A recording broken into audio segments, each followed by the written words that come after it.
माँ दुर्गा के 9 अवतार हैं। आइए देखते हैं माँ दुर्गा के उन 9 अवतारों के बारे में। इस वीडियो में हम देखेंगे माँ दुर्गा के 6वें अवतार के बारे में। कात्यायनी। माँ दुर्गा के 6वें स्वरूप का नाम कात्यायनी है। इनका कात्यायनी नाम पड़ने की कथा इस प्रकार है। कत नामक एक प्रसिद्ध महर्षि थे। उनके पुत्र ऋषि कात्य हुए। इन्हीं कात्य के गोत्र में विश्व प्रसिद्ध महर्षि कात्यायन उत्पन्न हुए थे। इन्होंने भगवती पराम्बा की उपासना करते हुए बहुत वर्षों तक बड़ी कठिन तपस्या की थी। उनकी इच्छा थी कि माँ भगवती उनके घर पुत्री के रूप में जन्म लें। माँ भगवती ने उनकी यह प्रार्थना स्वीकार कर ली थी। कुछ काल पश्चात जब दानव महिषासुर का अत्याचार पृथ्वी पर बहुत बढ़ गया, तब भगवान ब्रह्मा, विष्णु, महेश तीनों ने अपने अपने तेज का अंश देकर महिषासुर के विनाश के लिए एक देवी को उत्पन्न किया। महर्षि कात्यायन ने सर्वप्रथम इनकी पूजा की।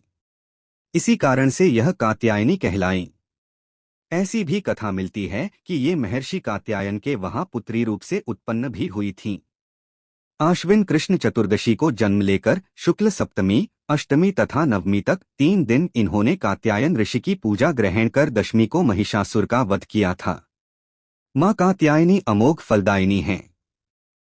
भगवान कृष्ण को पति रूप में पाने के लिए व्रज की गोपियों ने इन्हीं की पूजा कालिंदी यमुना के तट पर की थी। ये व्रजमंडल की अधिष्ठात्री देवी के रूप में प्रतिष्ठित हैं। इनका स्वरूप अत्यंत ही भव्य और दिव्य है। इनका वर्ण स्वर्ण के समान चमकीला और भास्वर है। इनकी 4 भुजाएं हैं। माताजी का दाहिनी तरफ का ऊपर वाला हाथ अभय मुद्रा में है तथा नीचे वाला वर मुद्रा में है। बाईं तरफ के ऊपर वाले हाथ में तलवार और नीचे वाले हाथ में कमल पुष्प सुशोभित है। इनका वाहन सिंह है। दुर्गा पूजा के 6वें दिन इनके स्वरूप की उपासना की जाती है। उस दिन साधक का मन आज्ञा चक्र में स्थित होता है। योग साधना में इस आज्ञा चक्र का अत्यंत महत्वपूर्ण स्थान है।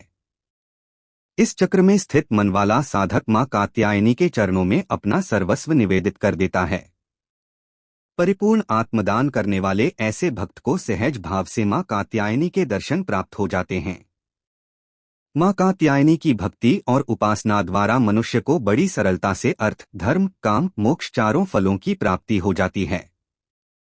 वह इस लोक में स्थित रहकर भी अलौकिक तेज और प्रभाव से युक्त हो जाता है। उसके रोग, शोक, संताप, भय आदि सर्वथा विनष्ट हो जाते हैं।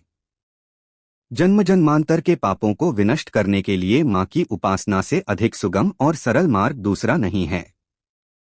इनका उपासक निरंतर इनके सान्निध्य में रहकर परमपद का अधिकारी बन जाता है।